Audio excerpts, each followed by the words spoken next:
Welcome to Nana classes. दोस्तों, नाना classes के YouTube channel पे आपका स्वागत है। आज है 13 मई और 13 मई 2022 के जितने भी most important Rajasthan current affairs के क्वेश्चन बनते हैं, आज हम उनका डिस्कस करेंगे। पूरा वीडियो ध्यान से देखना और लास्ट में मैं आपसे क्वेश्चन पूछूंगा जिनके जवाब आपको कमेंट बॉक्स में देनी है। तो स्टार्ट करें। सबसे पहले आज 13 मई के दिन राजस्थान पुलिस का महासंग्राम शुरू हो चुका है, तो उन सभी विद्यार्थियों को मेरी तरफ से हार्दिक शुभकामनाएं और आने वाले हर एक एग्जाम के लिए आप सभी को विद्यार्थियों को बेस्ट ऑफ लक। निरंतर अध्ययन कीजिए, अच्छे तरीके से पढ़िए। टेलीग्राम पे मैं बहुत सारी पीडीएफ वगैरह डाल रहा हूं, उनको पढ़ते रहिए। तो स्टार्ट करते हैं आज की क्लास। उससे पहले कल के क्वेश्चनों को रिवीजन करते हैं। हाल ही में राज्य उपभोक्ता आयोग के कार्यवाहक अध्यक्ष किसे नियुक्त किया गया है? हाल ही में राज्य उपभोक्ता आयोग के कार्यवाहक अध्यक्ष किसे नियुक्त किया गया है? तो अतुल कुमार चटर्जी को। इन्होंने बनवारी लाल शर्मा का स्थान लिया है। प्रदेश में मनरेगा के तहत हर जिले में कितने अमृत सरोवर बनाए जाएंगे? 75 अमृत सरोवर। एक विद्यार्थी ने पूछा कि सर अमृत सरोवर में क्या डाला जाएगा? तो सरोवर के अंदर पानी होता है, हमेशा ध्यान रखना। प्रदेश के सरकारी स्कूलों में कक्षा 1 से 8 तक के विद्यार्थियों को मिड डे मील के तहत दूध पिलाने की शुरुआत कब से होगी? 1 जुलाई 2022 से। सप्ताह में 2 दिन इनको दूध मिलेगा। प्रदेश के किस जिले में विज्ञान केंद्र में डिजिटल प्लेनेटेरियम की स्थापना को मंजूरी दी है? तो कोटा में। और राजस्थान का कौन सा रेलवे स्टेशन देश का दूसरा वर्ल्ड क्लास रेलवे स्टेशन बनता जा रहा है? बनने जा रहा है तो गांधीनगर जयपुर। और हाल ही में चर्चित वेद विज्ञान उपनिषद पुस्तक जिसको प्रधानमंत्री ने बधाई पत्र भेजा है, इसके रचयिता कौन है? गुलाब कोठारी। तो ये थे कल के क्वेश्चन। इसकी क्विज भी आपको प्राप्त हो गई, इसकी पीडीएफ भी आपको टेलीग्राम पे प्राप्त हो गई और अब वापस फिर रिवाइज कर लिया। स्टार्ट करें। उससे पहले जिस विद्यार्थी ने चैनल को सब्सक्राइब नहीं किया जरूर करें, बेल आइकन का घंटा दबाएं, लाइक शेयर करें। और जिसने हमारे अब तक नाना क्लासेज ऐप को डाउनलोड नहीं किया है तो कर लें, क्योंकि नाना क्लासेज ऐप पर कंप्यूटर अनुदेशक के लिए टेस्ट सीरीज चल रही है विद पीडीएफ सहित। और एक टेस्ट सीरीज चल रही है राजस्थान जीके की स्पेशल 50%, 50 दिन 50 टॉपिक मात्र 50 रुपए में। और एक नई लॉन्च कर दी गई है कल से, जो शारीरिक शिक्षक है पीटीआई, फर्स्ट ग्रेड के लिए, सेकंड ग्रेड के लिए, थर्ड ग्रेड के लिए, तीनों के लिए, क्योंकि जल्द ही इनके लिए नोटिफिकेशन आने वाला है। और नोटिफिकेशन आते ही 2 महीने के अंदर अंदर एग्जाम हो जाएगा। तो शेड्यूल आधारित टेस्ट सीरीज, फर्स्ट पेपर और सेकंड पेपर 50% का डेली टेस्ट होगा और मात्र 299 रुपए के अंदर। तो आज ही ज्वाइन कीजिए हमारे नाना क्लासेज ऐप को और ये टेस्ट सीरीज ज्वाइन कीजिए। जल्द ही वीडियो मेंस के लिए और इनके लिए भी टेस्ट सीरीज शुरू हो जाएगी। तो स्टार्ट करते हैं। पहला प्रश्न, मनरेगा में अनुमोदित श्रम budget national mobile monitoring system में राज्य का देश में स्थान रहा है। यानी श्रम बजट परिवार को मनरेगा के अंदर रोजगार देने में नेशनल मोबाइल मॉनिटरिंग सिस्टम में राज्य का देश में पहला स्थान रहा है। कौन सा? पहला स्थान। ये बड़ी बात, अभी ताजा मई 2022 की अपडेट है। मनरेगा में अनुमोदित श्रम बजट, 100 दिवस पूर्ण करने वाले परिवारों की संख्या, मानव दिवसों के सर्जन और नेशनल मोबाइल मॉनिटरिंग सिस्टम में राज्य देश भर में प्रथम स्थान पे है। मनरेगा में 100 दिवस पूर्ण करने वाले परिवारों को राज्य सरकार की ओर से 125 दिवस यानी 25 सीधा लिखो 25 दिवस का अतिरिक्त रोजगार दिया जा रहा है। यानी जिस ने 100 दिन पूरे कर लिए जिस जॉब कार्ड पे, उसको सरकार ने इस बजट में घोषणा की थी हम 125 दिन देंगे, यानी एक्स्ट्रा 25 दिन और मिलेंगे और इसका खर्चा खुद राज्य सरकार वहन करेगी। वहीं एक जाती है सहरिया, एक है खेरवा, कथोरी व विशेष योग्य जन को राज्य सरकार द्वारा 100 दिन का अतिरिक्त रोजगार देने के आदेश जारी हुए। पिछले बजट 2021-22 में घोषणा हुई कि सहरिया, खेरवा, कथोरी जो जनजाति है उनको हम मनरेगा में 100 दिन की जगह 200 दिन का रोजगार देंगे। तो ये बहुत बड़ी बात है आपके लिए इंपॉर्टेंट। अब थोड़ी सी बूस्टर डोज में देखिए और देखो क्या क्या काम हो रहा है। प्रदेश में 50,000 समय सहायता समूह के गठन की कार्य योजना बनाई गई है। भी 50,000 समय सहायता समूह की, जिससे 5.50 लाख ग्रामीण महिलाएं लाभान्वित होगी। इन समय सहायता समूह को रिवॉल्विंग फंड व कम्युनिटी इन्वेस्टमेंट फंड के माध्यम से वित्तीय सहायता मुहैया करवाई जाएगी व बैंक ऋण के रूप में 600 करोड़ रुपए की व्यवस्था की जाएगी। इसके अलावा महिला कोऑपरेटिव बैंक की प्रथम शाखा जयपुर में खोली जाएगी। ये बजट में मैंने पहले बता दिया।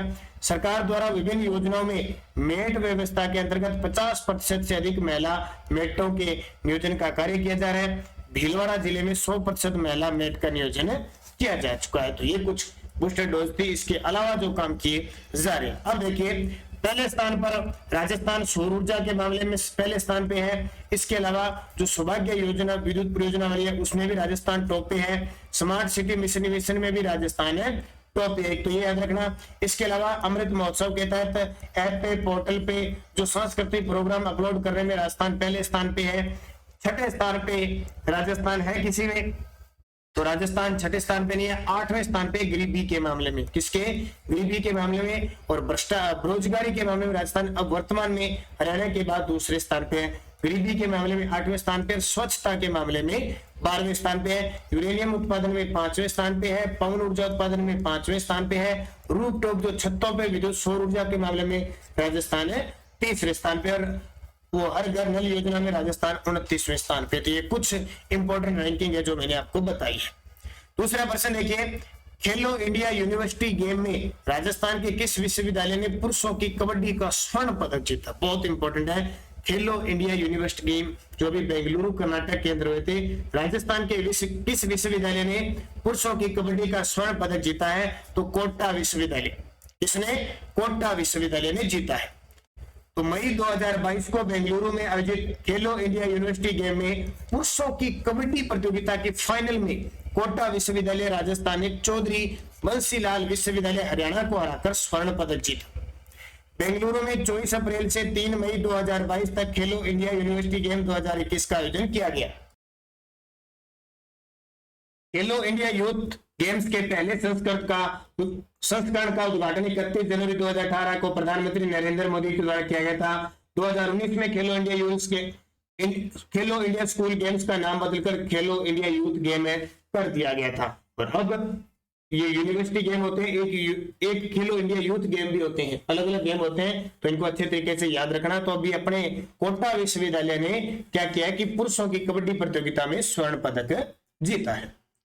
तीसरा प्रश्न देखिए, मई 2022 में मुख्यमंत्री ने किस जिले में 3 नई तहसील खोलने के प्रस्ताव को मंजूरी दी है? अब ये कोई करंट का प्रश्न नहीं है, लेकिन एग्जामिनर आजकल इस प्रकार के प्रश्न डाल देता है। कोई प्रश्न करंट का किसी भी प्रकार का उल्टा सीधा हो, एग्जामिनर डाल देता है, इसलिए जरूरी हो जाता है कि नई 3 तहसीलें मई के अंदर खोलने के प्रस्ताव को मंजूरी दी है जोधपुर के अंदर, क्योंकि मुख्यमंत्री का गृह जिला जोधपुर है, तो यहाँ कोई कमी नहीं छोड़ रही है किसी भी प्रकार की। तो मई 2022 को मुख्यमंत्री अशोक गहलोत ने प्रदेश में प्रशासनिक इकाइयों के विस्तार और सुदृढ़ीकरण के लिए 3 नवीन तहसील और 1 उप तहसील खोलने के प्रशासनिक प्रस्तावों को मंजूरी दी है। जोधपुर में 3 नवीन जो तहसील बनेगी वो जंवर,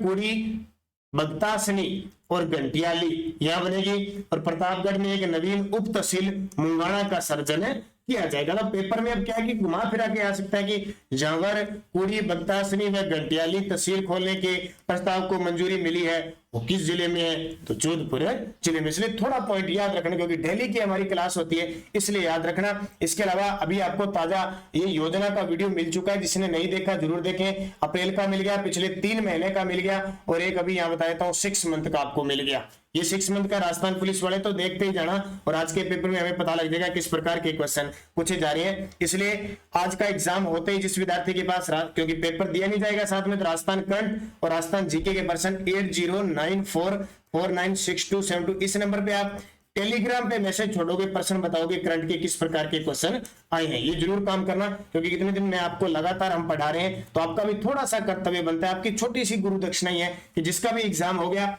आप जरूर, या आपको कहीं से मिले कि इस पारी में इस प्रकार के क्वेश्चन आए हैं, तो हम उसी प्रकार के प्रश्नों का आगे के समय में अध्ययन कर सके।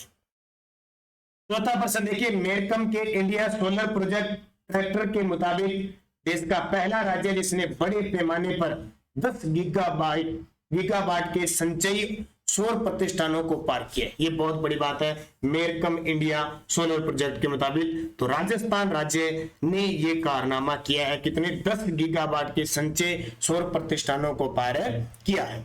तो मेरकम, और ये मेरकम आपको पता है लगातार राजस्थान के अंदर बहुत सारी रिपोर्टें भी जारी करती है इंडिया के अंदर। मेरकम के इंडिया सोलर प्रोजेक्ट ट्रैकर के अनुसार राजस्थान देश का पहला राज्य बन गया जिसने बड़े पैमाने पर 10 गीगाबाइट के संचय सौर प्रतिष्ठानों को पार किया। राजस्थान में कुल 32.5 गीगावाट स्थापित बिजली क्षमता है। अक्षय ऊर्जा उत्पादित बिजली क्षमता का 55% योगदान देती है। और वर्तमान में आपको पता है राजस्थान के अंदर, खास करके पश्चिमी राजस्थान में, क्योंकि जोधपुर को हम सन सिटी कहते हैं, सूर्य नगरी, वहां पे सीधा चमकता है, तो जोधपुर, जैसलमेर, बीकानेर, इन क्षेत्रों में सबसे ज्यादा सौर ऊर्जा की संभावना। अब आपको पता है इतनी गर्मी पड़ रही है, यानी 365 दिनों में से लगभग मान के चलो 15-20 दिन अगर छोड़े तो भी बाकी दिनों में सूर्य खूब चमकता है, इसलिए बहुत ज्यादा संभावना है। इसलिए राजस्थान सौर ऊर्जा के मामले में टॉप पे है। जबकि तापीय ऊर्जा का योगदान देखो, अक्षय ऊर्जा स्थापित जो बिजली क्षमता है उसका 55% योगदान है राजस्थान में, तापीय ऊर्जा का 43% और परमाणु का 2% योगदान है। तो ये इंपॉर्टेंट, ये चीजें बहुत इंपॉर्टेंट है। अब थोड़ी बूस्टर डोज में कुछ बातें राजस्थान के संदर्भ में देख ले। केंद्रीय नवीन व नवीकरणीय ऊर्जा मंत्रालय द्वारा जारी सौर ऊर्जा रिपोर्ट में राजस्थान को पहला स्थान मिला, ये बता दिया। राजस्थान 7737.95 मेगावाट सौर ऊर्जा उत्पादन करते हुए प्रथम स्थान पे है। राजस्थान सौर ऊर्जा नीति दिसंबर 2019 में आई थी, जिसका टारगेट था 2024-25 तक 30,000 मेगावाट सौर ऊर्जा का लक्ष्य रखा गया है। देश में 49,346 मेगावाट सोलर एनर्जी क्षमता विकसित हुई है, जिसमें से राजस्थान में 10,560 मेगावाट सोलर बिजली पैदा करके पूरे देश में टॉप पर है। 2 नंबर पे कर्नाटक में है लगभग 7634 और 3 नंबर पे गुजरात है 6309। ये कुछ बूस्टर डोज जो आपके लिए इंपॉर्टेंट है, कारागार साबित होगी, इसलिए आपको इंपॉर्टेंट दी जाती है। 5 नंबर प्रश्न देखिए, इन्वेस्ट राजस्थान 2022 का आयोजन राजस्थान के किस शहर में होगा? इन्वेस्ट राजस्थान समिट 2022 का आयोजन राजस्थान के किस शहर में होगा? ये जाहिर सी बात आपको पता है कि जयपुर के अंदर ही होगा, जैसे वसुंधरा राजे की सरकार के समय 2015 के अंदर हुआ था उसी प्रकार। और मैंने एक दिन आपको तारीख भी बताई थी, 7 से 8 अक्टूबर 2022 को जयपुर के सीतापुरा स्थित Jaipur exhibition and convention centre में 7 व 8 अक्टूबर 2022 को आयोजित किया जाएगा। बस इतना याद रखना, ये पेपर में इतना ही आएगा तो तारीख पूछा जाएगा 7 से 8 अक्टूबर और जयपुर के अंदर, क्योंकि ये जब होगा तब इसमें बहुत सारी बातें होंगी। छठा प्रश्न देखिए, 12 मई 2022 को राजस्थान के किस शहर का स्थापना दिवस मनाया गया? तो इंपॉर्टेंट है, 12 मई 2022 को राजस्थान के किस शहर का स्थापना दिवस मनाया गया? तो ये जोधपुर शहर का। कौन सा? जोधपुर शहर का। जोधपुर शहर की स्थापना कब हुई थी? 1459 को। 12 मई 1459 को राव जोधा के द्वारा जोधपुर शहर बसाया गया था। इसको ब्लू सिटी सन सिटी कहते हैं, मरुस्थल का प्रवेश द्वार भी इसे कहा जाता है। तो ये बहुत इंपॉर्टेंट है, 12 मई 1459 को राव जोधा के द्वारा। अब जोधपुर की बात आई है तो जोधपुर की कुछ करंट की हम चर्चा कर लेते हैं। जोधपुर की करंट की चर्चा कर लेते हैं। सबसे पहले आप इस मानचित्र में देखिए, जोधपुर जिला म्यूर की आकृति का दिखाई दे रहा है।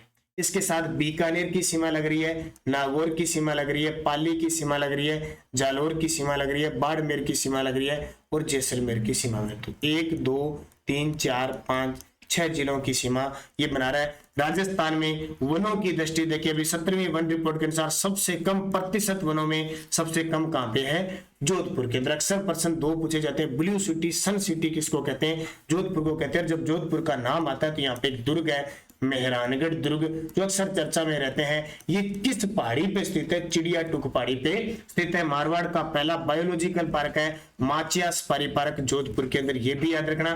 बाकी करंट की बहुत बातें। पहला डिजिटल यूनिवर्सिटी जोधपुर में होगी, पहली फिनटेक यूनिवर्सिटी जोधपुर के अंदर होगी। दिव्यांग कॉलेज, मूक बधिर कॉलेज है, वो भी कहां स्थापित हो गया? जोधपुर के अंदर स्थापित हो गया। बाकी मैं आपको कुछ बातें बता देता हूं आगे बूस्टर डोज में करंट की। तो जोधपुर जिले का current affairs, centre for excellence and research की स्थापना मौलाना आजाद विश्वविद्यालय जोधपुर में की जाएगी। राजीव गांधी फिनटेक डिजिटल विश्वविद्यालय की स्थापना होगी। Centre for excellence and research की स्थापना मौलाना आजाद जोधपुर में होगी, डबल आ गया। सूर्य नगरी जोधपुर के वरिष्ठ साहित्यकार मिथेश निर्मोही को साहित्य अकादमी पुरस्कार रचना इनकी मुक्ति के लिए प्रदान किया गया। जोधपुर में भारत और ओमान के बीच ईस्टर्न विजय सैन्य अभ्यास और लाखा खां जोधपुर कला के क्षेत्र में पद्मश्री। ये कुछ आपको बातें याद रखनी है। और टेलीग्राम हमारा ज्वाइन कर लेना, Nanak classes Rajasthan current affairs PDF आपको प्राप्त हो जाती है। इस वीडियो के बाद आपको इस पे क्विज भी प्राप्त हो जाती है, शाम को पीडीएफ भी प्राप्त हो जाती है और निरंतर कोई भी लिंक, कोई भी सूचना होती है। राष्ट्रीय अंतरराष्ट्रीय करंट अफेयर्स आपको इस पे लिंक आता है, इससे जस्ट 15 मिनट पहले क्लास शुरू होती है प्रताप क्लासेज पे। राष्ट्रीय अंतरराष्ट्रीय महासंधि क्या। अब पिछले वीडियो का क्वेश्चन था प्रदेश के पहले बर्ड पार्क का उद्घाटन कहाँ किया गया। प्रदेश के पहले बर्ड पार्क का उद्घाटन कहाँ किया गया, तो इसका उत्तर था गुलाब बाग उदयपुर के अंदर किया गया। क्वेश्चन फॉर यू, राजस्थान का कौन सा रेलवे स्टेशन देश का दूसरा वर्ल्ड क्लास रेलवे स्टेशन बनने जा रहा है। राजस्थान का कौन सा रेलवे स्टेशन देश का दूसरा वर्ल्ड क्लास रेलवे स्टेशन बनने जा रहा है, तो इसका आपको सही जवाब देना है गांधीनगर जयपुर, सांगानेर जयपुर, डबोक उदयपुर, सूरतगढ़ श्री गंगानगर। अब यस्टरडे डॉज मीराबाई के पति का नाम क्या था, सब जानते हैं भोजराज। भोजराज राणा सांगा के पुत्र थे। मीराबाई के जो पिता थे वो रतन सिंह राठौर थे। मीराबाई के जो दादा थे दूधा थे, और मीराबाई का जन्म कुर्की के अंदर 1498 को हुआ।